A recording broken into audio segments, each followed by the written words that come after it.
diselenggarakan oleh mahasiswa Teknik Sipil ITB. Pada penyelenggaraan di tahun kelima ini, ICEE membawakan tema besar, Utilizing Manufactured Construction to Achieve Sustainable Future. Terdapat 4 mata acara di dalam ICEE 2021 ini, yaitu Expo Exhibition, lomba dengan 180 orang partisipan dengan lomba desain dan tender dengan 5 tim finalis, paper competition dengan 5 tim finalis, dan juga lomba business case competition dengan 7 tim finalis.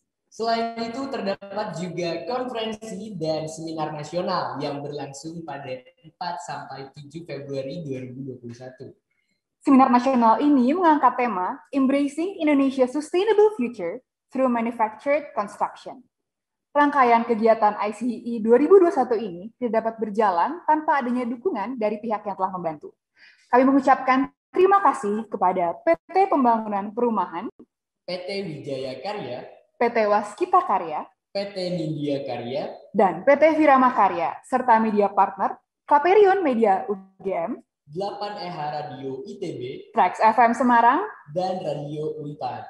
Hadirin sekalian, sekarang kita akan masuk ke inti dari rangkaian acara pada hari ini.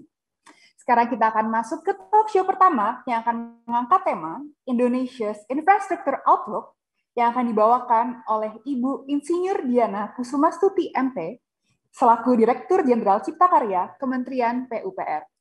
Kepada Ibu Diana, kami persilahkan. Para narasumber, pemakalah Sivitas Akademika ITB dan adik-adik mahasiswa ITB, serta adik-adik mahasiswa generasi emas Indonesia. Bapak, Ibu, dan hadirin peserta seminar nasional yang berbahagia. Pertama-tama, izinkan saya mengiring Bapak Ibu semuanya untuk memanjatkan puji dan syukur kepada Allah Subhanahu wa taala, Tuhan yang Maha Esa, karena atas karunia-Nya yang tiada henti-hentinya, ya, sehingga pada hari ini Minggu 7 Februari 2021 kita dapat mengikuti seminar nasional dengan tema Embracing National Sustainable Future through Manufactured Construction. Dalam tentunya kondisi yang sehat dan walafiat. Dan hal ini merupakan kehormatan bagi kami diberikan kesempatan untuk berpartisipasi pada seminar yang merupakan rangkaian acara dari ITB Civil Engineering Expo atau ICEE ya, tahun 2021. Dan pada kesempatan yang berbahagia ini, perkenankan saya untuk menyampaikan keynote speech ya dengan topik Indonesia Infrastructure Outlook. Bapak Ibu hadirin yang saya banggakan, sebagaimana kita ketahui, pandemi COVID-19 ini telah berlangsung lebih dari 1 tahun di semua negara di dunia, termasuk di Indonesia. Hal ini berakibat salah satunya adalah pelemahan sektor produktif ya, dan kontraksi ekonomi nasional. Kita patut bersyukur bahwa ekonomi kita terus menunjukkan peningkatan setelah sempat mengalami kontraksi hingga minus 5,32% ya, pada kuartal kedua 2020. Ya, pada triwulan ketiga 2020 tercatat pertumbuhan ekonomi sebesar minus 3,49 ya. Dan di triwulan keempat tahun 2020 itu sebesar minus 2,19%. Atau secara kumulatif pertumbuhan ekonomi di Indonesia pada tahun 2020 ini mengalami kontraksi 2,07%. Kita berharap program vaksinasi yang terus dilaksanakan secara bertahap oleh pemerintah ini akan dapat menghambat laju penyebaran COVID-19 sekaligus mendukung pemulihan ekonomi nasional. Di samping itu berbagai upaya pemulihan ekonomi nasional itu juga dilaksanakan. Ya. Salah satunya dengan peningkatan daya beli masyarakat melalui pembangunan infrastruktur oleh Kementerian PUPR.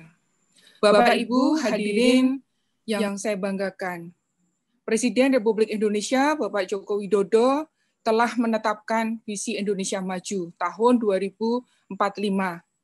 Untuk menunjukkan visi tersebut, dalam 5 tahun ke depan, fokus pembangunan Indonesia yaitu adalah kepada pembangunan sumber daya manusia, pembangunan infrastruktur, penyederhanaan regulasi, dan juga penyederhanaan serta transformasi ekonomi. Untuk tahun 2020 sampai dengan tahun 2024, Kementerian Pekerjaan Umum dan Perumahan Rakyat ini telah menetapkan target prioritas pembangunan infrastruktur yang dituangkan di dalam rencana strategis Kementerian PUPR tahun 2020 sampai dengan tahun 2024. Dalam upaya mendukung ketahanan pangan dan air, dibangunlah 61 bendungan dan juga 500.000 hektar jaringan irigasi untuk meningkatkan konektivitas dan juga untuk memangkas biaya logistik ya yang dibangun 2.724 km jalan tol dan juga 3.224 km jalanan nasional. Di bidang permukiman, itu direncanakan peningkatan akses air minum layak menjadi 100%. Peningkatan akses sanitasi layak itu juga menjadi 90%. Dan pembangunan serta rehabilitasi 5.555 unit prasarana dan sarana pendidikan, olahraga, ya, dan juga pasar. Sedangkan sasaran bidang perumahan adalah melanjutkan program 1 juta rumah dengan pola penyediaan dan pembiayaan perumahan yang inovatif. Strategi implementasi pembangunan infrastruktur oleh Kementerian PUPR ya, tahun 2021 dilaksanakan melalui reformasi anggaran, di mana saat ini telah dilaksanakan lelang dini pada akhir tahun 2020. Dan juga ada pemangkasan pada belanja yang tidak produktif dan tidak berdampak pada peningkatan ekonomi. Penggunaan produk dalam negeri UMKM, sebagaimana arahan Presiden Republik Indonesia, bahwa belanja barang yang menggunakan APBN dan BUMN tidak boleh berasal dari luar negeri atau impor, ya.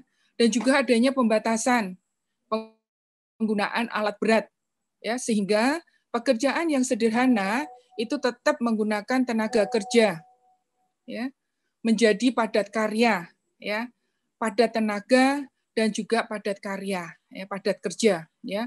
Saat ini pun Kementerian PUPR diminta untuk meningkatkan padat karya ini menjadi 2 kali lebih lipat ya, 2 kali lebihnya ya. Dan pada tahun 2021 ini fokus program pembangunan infrastruktur Kementerian PUPR ini meliputi pertama adalah pengembangan food estate ya di Kalimantan Tengah, Sumatera Utara dan juga NTT. Dukungan pengembangan kawasan industri di Batang, Jawa Tengah, dan juga Subang, Jawa Barat. Kemudian yang ketiga, ada dukungan pengembangan 5 destinasi pariwisata super prioritas, yaitu adalah Danau Toba, Borobudur, Mandalika, Labuan Bajo, ya, dan juga Likupang di Manado. Kemudian yang keempat adalah program padat karya tunai ya, di seluruh wilayah Indonesia. Hal ini untuk mempertahankan daya beli dan juga bisa menyerap tenaga kerja di tengah pandemi COVID-19. Dan yang kelima adalah penyelesaian tugas khusus pada proyek strategis nasional seperti jalan tol, bendungan, irigasi, ya, sistem penyediaan air minum, kemudian juga rehabilitasi sekolah, perguruan tinggi, gedung olahraga, ya, pasar, dan juga masih banyak yang lainnya.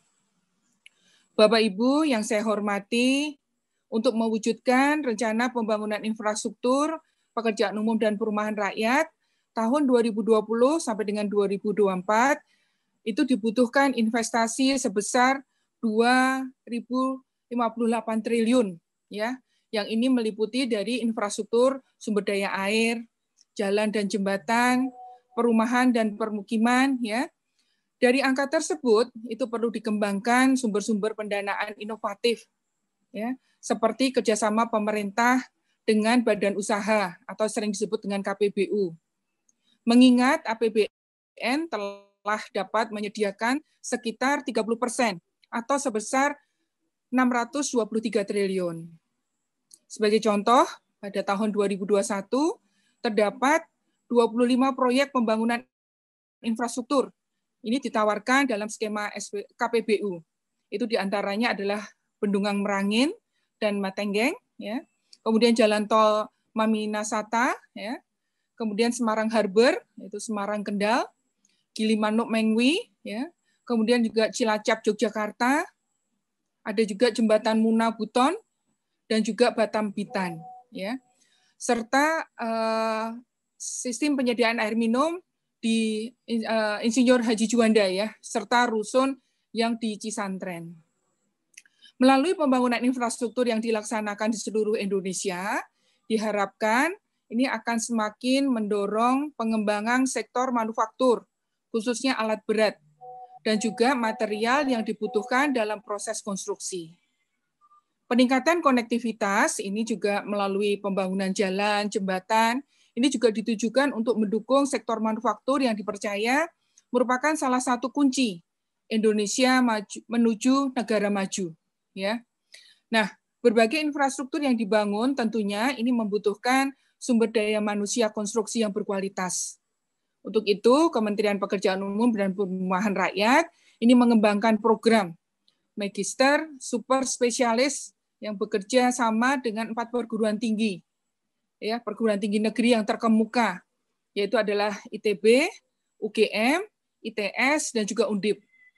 Contohnya, di ITB ini dikembangkan 3 program magister, yaitu adalah desain, konstruksi dan pemeliharaan jalan bebas banjir, ya. Kemudian juga ada rekayasa jembatan khusus, struktur bangunan atas dan bangunan bawah, dan juga rekayasa serta pengendalian morfologi sungai, ya.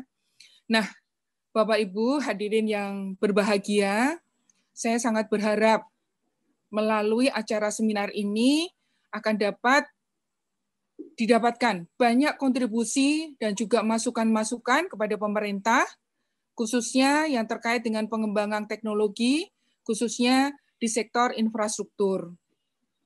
Semoga kemitraan dan sinergi antara Kementerian Pekerjaan Umum dan Perumahan Rakyat dengan ITB ke depan ini akan lebih baik lagi, terutama dalam pengembangan sumber daya manusia, keinsinyuran untuk mendukung pembangunan infrastruktur.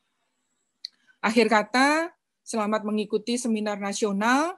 Semoga Allah SWT senantiasa memberikan kekuatan, rahmat, hidayah, ya, dan yang penting adalah kesehatan bagi kita semuanya, ya, bagi kita semuanya untuk membangun Indonesia yang lebih maju dan juga lebih sejahtera. Demikian yang bisa kami sampaikan. Wabillahi taufiq wal hidayah. Wassalamualaikum warahmatullahi wabarakatuh. Terima kasih kepada Ibu Insinyur Diana Kusumastuti MT selaku Direktur Jenderal Cipta Karya Kementerian PUPR atas penyampaian materinya. Selanjutnya, sebelum kita masuk ke sesi talk show selanjutnya, kita akan masuk ke sesi yang menyenangkan namun cukup menegangkan nih para hadirin sekalian. Betul sekali, karena kita akan bagi-bagi hadiah ya, Reza. Betul sekali, dan hadiahnya ini sangat menarik. Hadiahnya berupa Steel Series Arctic One Black senilai Rp850.000 untuk 1 orang pemenang. Dan caranya mudah sekali, Anda hanya cukup memperhatikan layar karena nanti akan ada Wheel of Names yang berisikan nomor registrasi. Dan 1 nomor registrasi yang terpilih nantinya akan langsung mendapatkan hadiahnya. Dan tentu saja keberuntungan Anda akan diuji kali ini karena siapa yang akan mendapatkan hadiah tersebut. Daripada kita menunggu lebih lama lagi, langsung saja kita putar Wheel of Series yang akan muncul di layar kaca Anda.